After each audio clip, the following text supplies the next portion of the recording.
Let's talk about the bigger issue first and foremost.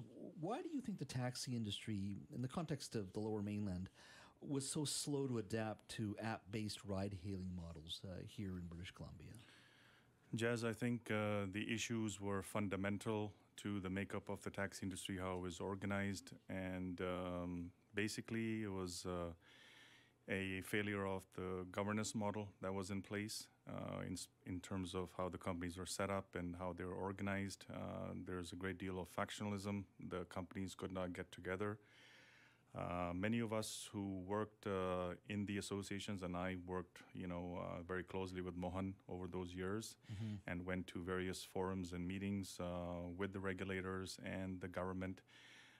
We sort of knew what was happening, what was going to come down the pike, if you will, but and knew what we had to do. But unfortunately, the leadership in the industry could not come together to make those fundamental changes. So was the taxi association not agreeing with taxi associations? That was part of it?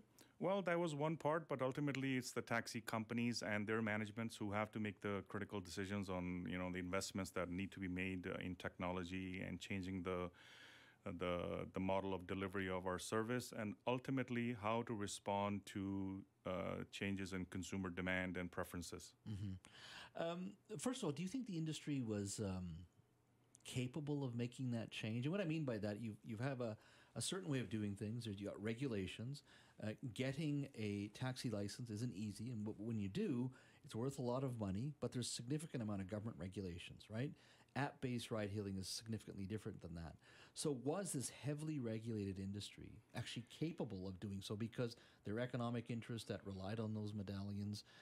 There was, as I said, there's significant government regulations that can stifle innovation as well. I mean, was it capable of making that change in your mind? I sincerely believe that it was, and many of us were ready to, suggest and propose that change be made, and we sort of knew what was coming down the road. BC was one of the last jurisdictions in North America to actually license ride-hailing, so we had sort of seen the path and steady progress of how ride-hailing had entered, the United States, and then, started off in the east coast of Canada, and sort of slowly made its way across the country. So we knew what the playbook was, how they worked. The only sort of thing that was different here in BC was that taxis are regulated at the provincial level. So the regulators were with us. The government was suggesting options, but it was a failure of leadership within the taxi companies that prevented fundamental changes. Fundamental changes. So your sense of where the taxi industry is right now, with ride-hailing already here in Vancouver for a few years now, and of course greater expansion in smaller communities around BC, what's your sense of things right now for the taxi industry? I think it is very, very tough. I still speak to a lot of my friends in the industry. I think one thing we're missing is COVID also had a huge impact. I was actually running Sunshine Cabs on the North Shore when in 2020 we had to shut it down. It was the first company that shut down because, our drivers did not want to drive in a confined space. The phone stopped ringing. We had that mass casualty event on the North Shore when 7 or 8 seniors passed away, and the phone stopped ringing. And so COVID had a huge impact, but obviously the advent of ride-hailing and our inability to respond to it in a meaningful way was sort of like a 1-2, gut punch to the industry, and we haven't recovered. And was it partially, among some of its leadership, thinking that as long as you can capture a certain politicians to continue to support you, whether it be at the municipal level or the provincial level, that it was going to be enough? Certainly as an MLA, I'm watching this, I'm going, playing politics isn't a business model. Somewhere along the way, you're not going to agree with something, and this is going to go ahead eventually. My sense was sometimes some of them, not all of them, some of them believe that as long as they keep playing politics, that you could actually keep ride-hailing away, which I thought was not going to work out over the long term. Well, like a lot of industries, Jas, the response of any industry can be twofold. One is to embrace the innovation and change. The other one could be in order to preserve the status quo, to figure out, okay, who do we talk to in government? And certainly politicians also sometimes facilitate those conversations and will sort of like politicians do, promise things that they ultimately cannot deliver. My takeaway is that no matter what a politician or a government tells you, in the end, political leaders and governments will always do what is in the public interest, and this is exactly what happened in British Columbia. when you look at technology today, and I mentioned this as an argument yesterday because I've heard it from executives. I think it was from Lyft when I was in MLA. Like they have like 1,000 engineers on staff, not here in Vancouver, but in their head offices in San Francisco. With the algorithms that these companies have, Lyft or Uber, they can pre-position vehicles. They can pay drivers a little bit more, knowing full well that they know on Tuesday at this hour there's an uptick in customer demand. The app itself, the engineering prowess behind it, the algorithm and the data that these companies can accumulate. How do taxi companies today and moving forward actually compete with that in any meaningful way? So taxi companies do have the similar technology today. We all have computerized or digital dispatch systems. We have individual apps. I think where the industry failed was to come up with one single app, and one that was suggested by government saying, hey, listen, we will even pay you a whole bunch of money if you guys just get together behind one app, one single phone number.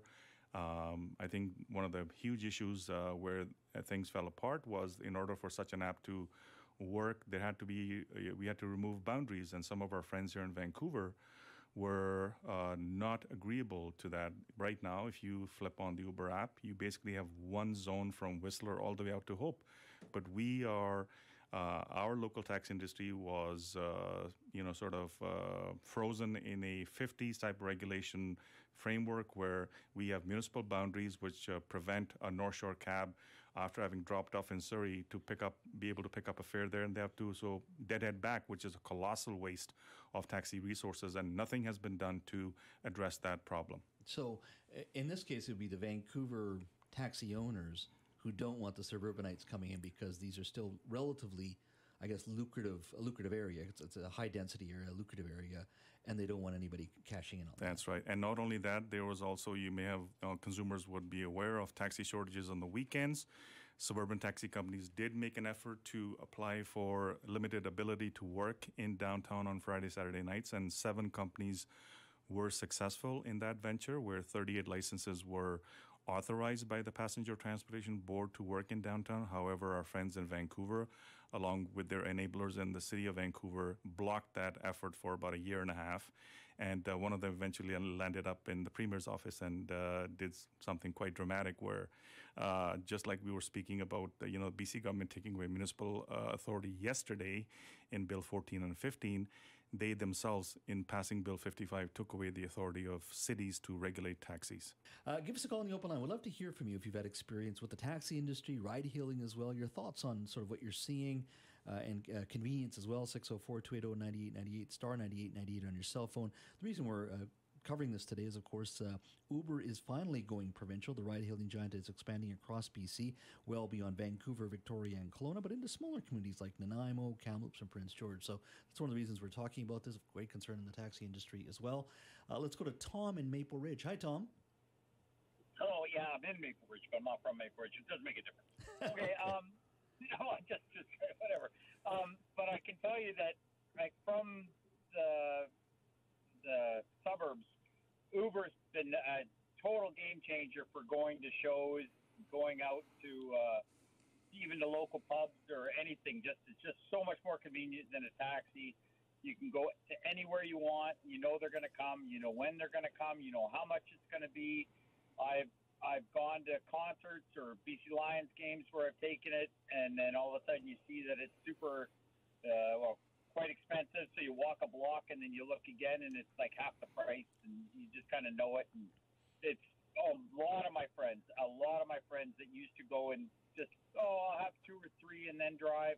Now just go and don't even worry about it because it's not even worth taking your car or anything, even to the local like Legion or pub or anything. And it's actually, for me, it's a big difference. Tom, I'm curious, yeah. Tom, are there a lot of taxis available on most evenings in and around where you live?